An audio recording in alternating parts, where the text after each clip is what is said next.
Phil, there was one run you had against Florida State. It made a very loud sound that they played on ACC Network.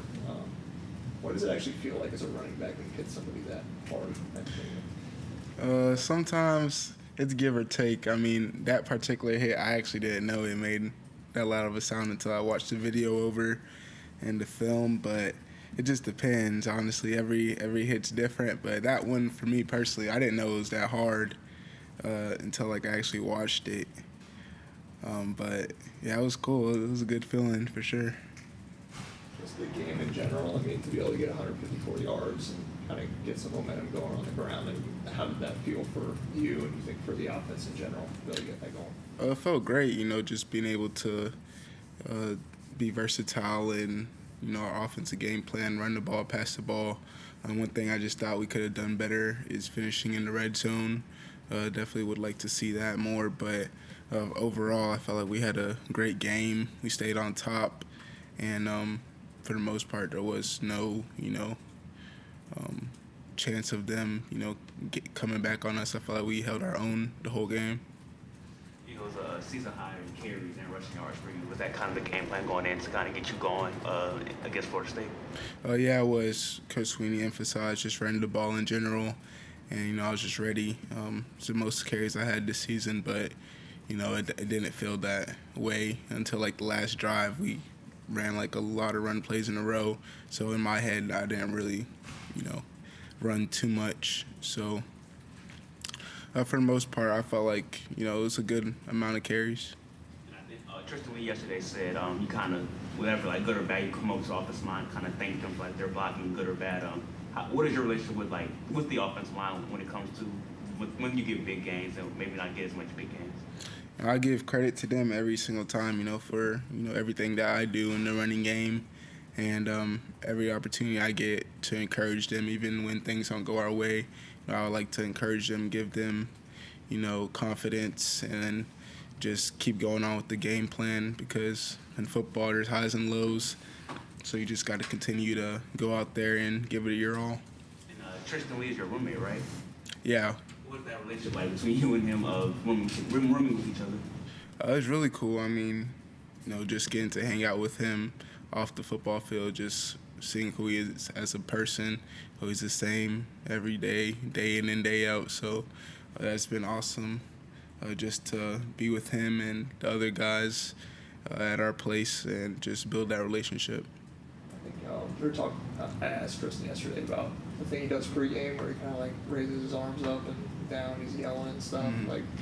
And he says that it's you guys that allow him to be that person that can do that. I mean, why do you think you guys let Tristan be the guy who kind of hypes you up that way? Because he has that natural energy. That's just who he is. He's a competitor like that. He likes to, show his energy, and just because who he is, the amount of work he puts in, we know that he's not lying by like going up there and leading the team. Like, he's credible in the sense that he puts in the work. He's grinded all these years, and he cares about this team, and he's the perfect person to be able to lead us in that way. We talked to TJ Moore yesterday. He was very complimentary of you laying that crucial block that allowed you to get the end zone. Just what is that sort of connectivity like to sort of, I guess, make those type of plays for each other, especially with young freshmen? It's awesome. I mean, any opportunity I get to affect the team in a positive way, I love that, especially to see him get in the end zone, him being a Florida guy and from Florida, and also us just putting in that play and that scheme where I go block the cornerback. I was just glad to see it work on the first play, first try, and that was just great to see. Talking to Tristan Lee yesterday about just sort of the cohesion between you and this offensive line. Just how do you feel like that developed throughout the game? It felt like you guys really had your way in the fourth quarter running the ball. Just, the passing game opened up the run game, and we were just wearing them down in the fourth quarter. Things just started to open up naturally. That's just naturally how it goes throughout the course of a game. And, we were just able to do what we were able to do.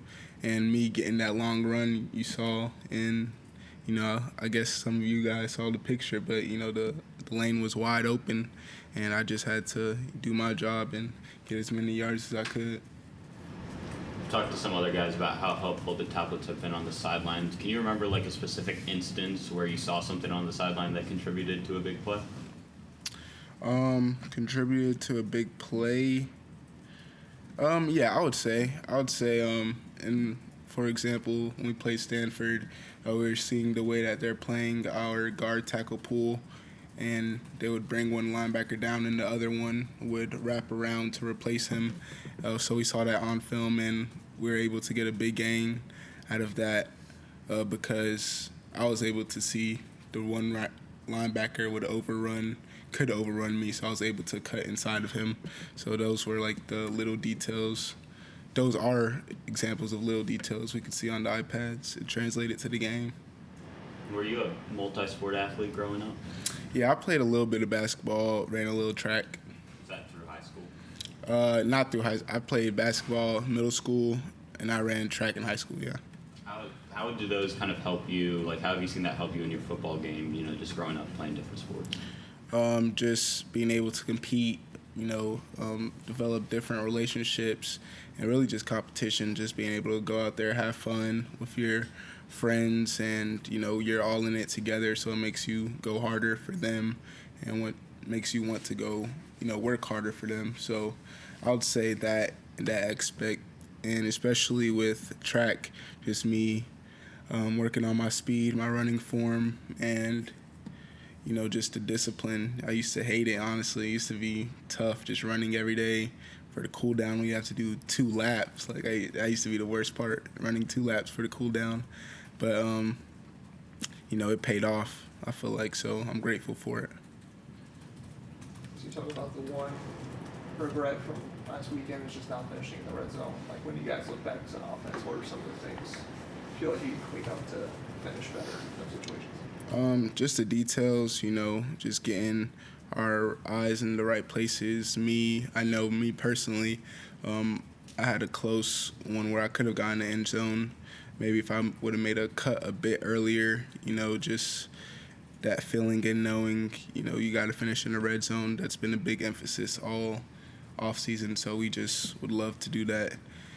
But it was also great to see Nolan get in there and make some critical kicks that paid off.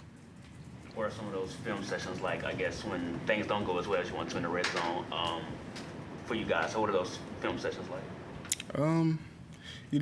Coaches talk about it, but, when you win, it's way different from when you lose. You're still expected to make the play if you win, but, instead of you losing, if you're to lose and you don't make that play, it just makes you feel worse, as a player. But if you win and don't make that play, that's something you learn from, and, you just remember as the season goes on. I think Coach Sweeney said he gives out after each game like a winning grade per se after each game basically. For you, if a younger player in the running back room, do they kind of ask you for advice if their grade is like what they want it to be, or how does that relationship work when you guys get your report cards? Yeah, they'll definitely come up to me with advice, but one thing that Coach Spiller does a great job of is just being open in communication. He tells us exactly why, we get the grade that we have, and especially with, say you only get 3 plays in a game, and one of them, you don't grade good, that can skew your whole grade. So it's really just dependent on all those factors. Any questions for Phil from Zoom? Anyone else in the room?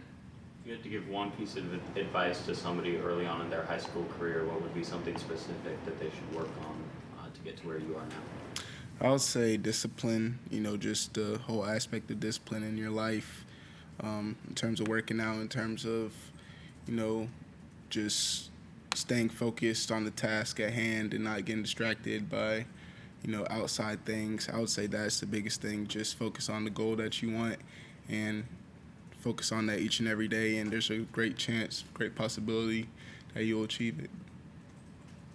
Was your first away game, was communication at all a big factor in that game? Was there anything that kind of changed playing in a home environment, going to an away environment in a hostile crowd? I'd say the only thing that changes for us is just being our own supporters on the sideline.